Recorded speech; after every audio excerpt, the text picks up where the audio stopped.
السلام علیکم دوستو، کیا آپ جانتے ہیں کہ خراسان کی سرزمین سے ایک ایسا لشکر اٹھے گا جسے کوئی طاقت نہیں روک سکے گی۔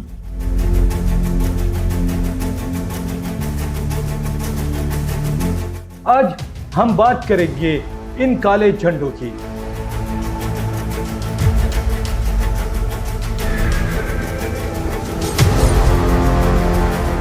جن کا ذکر حدیث میں آیا ہے۔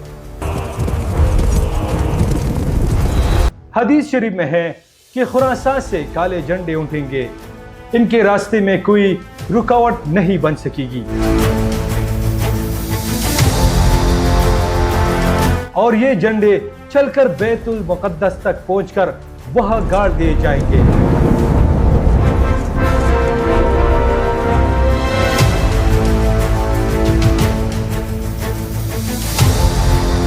خراسان کیا ہے؟ ایشیا کی وسط میں دریائے امو بہتا ہے، جسے دریائے جیوہن بھی کہتے ہیں۔ اس دریا کے پار والے علاقے کو ماروائے نہر کہتے ہیں، جہاں ازبکستان، بخارا، سمرقند اور تاشقند آتے ہیں، اور دریا کی اس جانب خراسان ہے، جو آج پاکستان، افغانستان کے کچھ حصے اور ایران کے نشاپور تک پھیلا ہوا ہے۔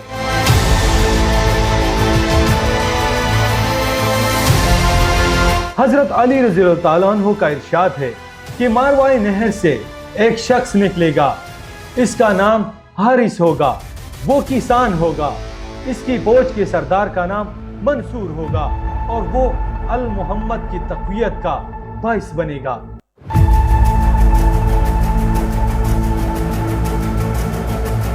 امام زہری رحمت اللہ فرماتے ہیں کہ کالے جھنڈے خراسان سے نکلیں گے، جب وہ خراسان کی وادی سے اتریں گے تو اسلام کی طلب میں اتریں گے۔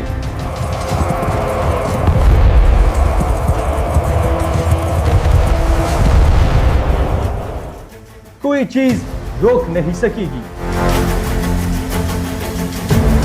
عبداللہ بن عمرو بن عاص رضی اللہ تعالیٰ عنہ فرماتے ہیں، جب کالے جھنڈے مشرق سے اور پیلے جھنڈے مغرب سے آئیں گے، یہاں تک کہ دمشق میں ان کے درمیان سخت مقابلہ ہوگا، تو مصیبت وہاں ہوگی۔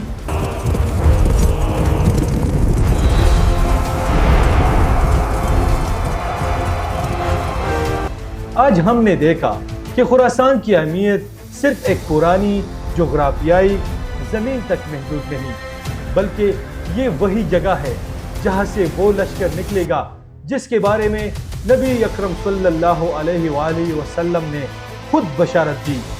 کیا یہ لشکر طالبان ہے؟ کیا یہ لشکر پاک فوج ہے؟ کیا یہ وہی لوگ ہیں جنہیں اللہ کا خزانہ فرمایا گیا؟